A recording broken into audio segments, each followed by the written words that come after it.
Halo semuanya, balik lagi ya. Sekarang kita ada di bagian 4. Nah, di bagian 4 ini aku akan membahas soal dari nomor 30 sampai dengan nomor 37. Oke. Nah, kurang lebih ada sekitar 3 paragraf juga.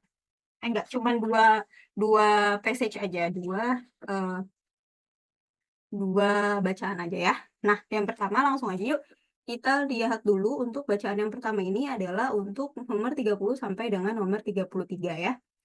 Nah, nomor 30 ini, kita lihat dulu aja soalnya. According to the first line of passage, what is teddy bear? Nah, kita bisa lihat dari paragraf 1 aja.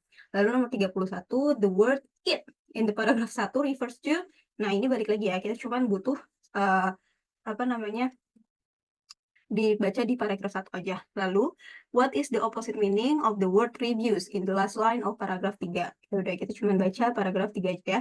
What is the best title for the passage? Nah, kita sebenarnya bisa mengambil kesimpulan kalau kita pahami konteksnya yang tadi kita baca. Kita baca misalkan yang paragraf 1 aja dan paragraf 3 aja, oke? Yuk kita baca bareng-bareng yang paragraf 1 ya. The teddy bear is a child's toy, a nice soft stuffed animal suitable for cuddling. It is, however, a toy with an interesting history behind it. Nah, dari nomor ini kita udah bisa jawab yang nomor 26 ya. Yaitu according to the, yang nomor 30 maksudnya. According to the first line of passage, what is teddy bear? Teddy bear is a plaything. Sesuatu yang bisa dimainkan atau a toy. Kalau di paragraf pertama ya. Kalau an animal enggak, karena dia bukan hewan hidup. A famous artist juga enggak ya. Lalu the president of the USA itu jauh banget ya, bukan. Jadi yang nomor 30 itu jawabannya adalah a plaything, sesuatu yang bisa dimainkan, a toy gitu. Nah, nomor 31 nih, the word it in the paragraph 1 refer to. The word it in the paragraph 1. Nah, yang ini ya, it is. It is, however, a toy with an interesting history behind it. Nah, apa sih yang kita bahas? Refer kemana sih subjeknya? Yaitu ke teddy bear. Karena satu-satunya yang dibahas, subjek yang dibahas itu adalah teddy bear. Ya, jadi nomor 31 itu jawabannya B, teddy bear. Nah, nomor 32 sekarang. What is the opposite meaning of the word reviews in the last line of paragraph 3? Paragraph third paragraph. 1, 2, 3. Nah, kita baca yuk bareng-bareng. Theodore Roosevelt, or Teddy, as he was commonly called, was President of the United States from 1901 to 1909. He was unusually active man with a varied pastimes, one of the which was hunting. One day, the president was invited to take part in a bear hunt, and inasmuch as Teddy was president, his host wanted to ensure that he caught a bear. A bear was captured, clanked over the head to knock it out, and tied to a tree. However, Teddy, who really wants to hunt a bear, refused to shoot the bear and in fact demanded that the bear be extricated from the ropes. That is, he demanded that the bear be set free. Nah, refuse di sini, kalau kita pahami konteks paragraf 3 ini, Presiden Teddy ini, Theodore Roosevelt ini diundang nih untuk acara berburu kan. Nah, memang pada awalnya itu si presiden ini mau untuk mau untuk memburu seorang beruang gitu ya, seekor beruang. Nah, tapi pada saat beruangnya itu ada, mereka itu terikat di suatu pohon, Teddy itu menolak untuk to shoot the bear, untuk menolak si beruang yang terperangkap itu. Nah, nomor 32, refuse, and the last line of the paragraph 3 refers to, is opposite meaning to, kan tadi menolak ya. Berarti kalau menolak itu menerima atau diambil gitu kesempatannya ya. Nah, rejected itu sama dengan menolak ya, kita reject. Disapprove itu kita juga menolak ya, tidak memberi approval. Lalu stop itu juga kita refuse untuk melakukan kejadian tersebut ya, kita menghentikan hal tersebut. Jadi dari 4 option ini yang paling benar itu adalah permitted atau membolehkan ya. Opposite meaning-nya dari refuse adalah permitted karena B, C, D ini sama aja artinya. Nah, lalu nomor 33, what is the best title for the passage? The History of Teddy Bear, The Biography of Theodore Roosevelt, or The Store for Buying a Toy, The Child's Toy. Oke, kita bisa baca ya dari paragraf pertama dulu. Nah, tadi kan kita udah baca ya yang paragraf pertama. Lalu kita lanjut ke paragraf kedua. The incident attracted a lot of attention among journalists. First, a cartoon drawn by Clifford K. Berryman to make fun of this situation appeared in the Washington Post, and the cartoon was widely distributed and reprinted throughout the country. Then two manufacturers began producing a toy bear which they called a teddy bear. The teddy bear became the most widely recognized symbol of Roosevelt presidency. Theodore Roosevelt the Teddy, as he was commonly called, was president of the United States from 1901 to 1909. He was usually an active man with favorite pastimes, one of which was hunting. One day, the president was invited to take part in a bear hunt, and inasmuch as Teddy was president, his host wanted to ensure that he caught a bear. A bear was captured, clanked over the head to knock it out, and tied to a tree. However, Teddy, who really wanted to hunt a bear, refused to shoot the bear and in fact demanded that the bear be extricated from the ropes. That is, he demanded that the bear be set free. Nah, ini adalah history penamaan dari mainan yang disebut sebagai teddy bear. Oke, nah ada nggak sih title yang menggambarkan kejadian ini, menggambarkan paragraf ini ya?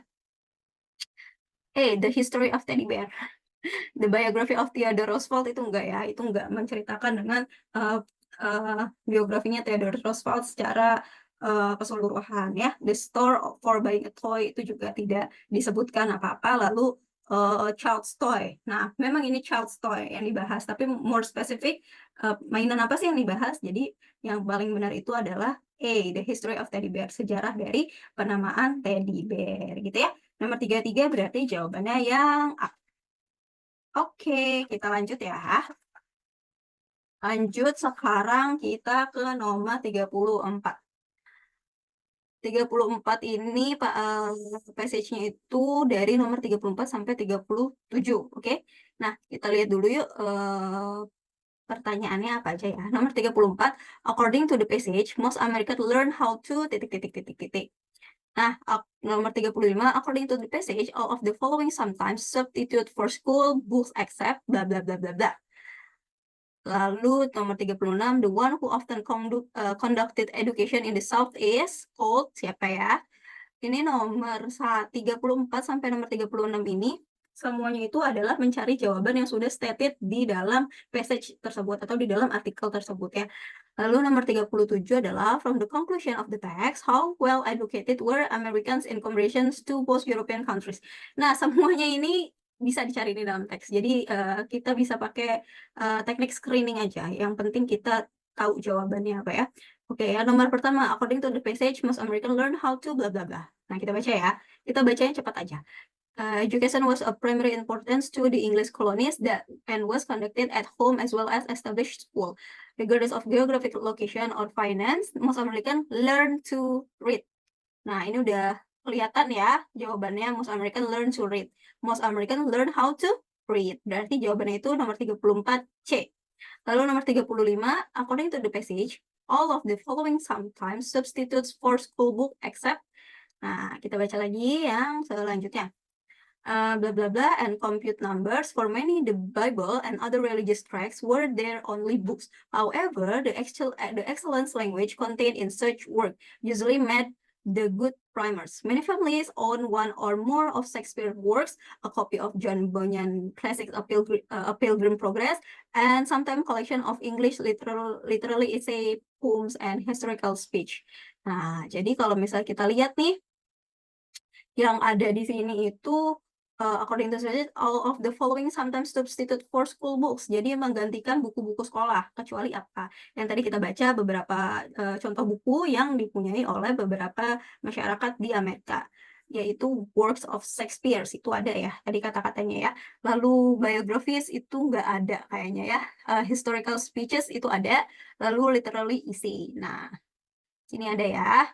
Pertama itu one or more of Shakespeare's works. Nah, terus lalu di situ disebutkan lagi tadi literary essays, ya. Lalu juga disebutkan lagi historical speeches. Berarti yang nggak ada adalah biography. Ya, biographies. Nah, ini nomor 35 kita bisa jawab B. Oke, nomor 35 B. Nah, nomor 36. The one who often conducted education in the South is, kita bisa baca lagi lanjut ya.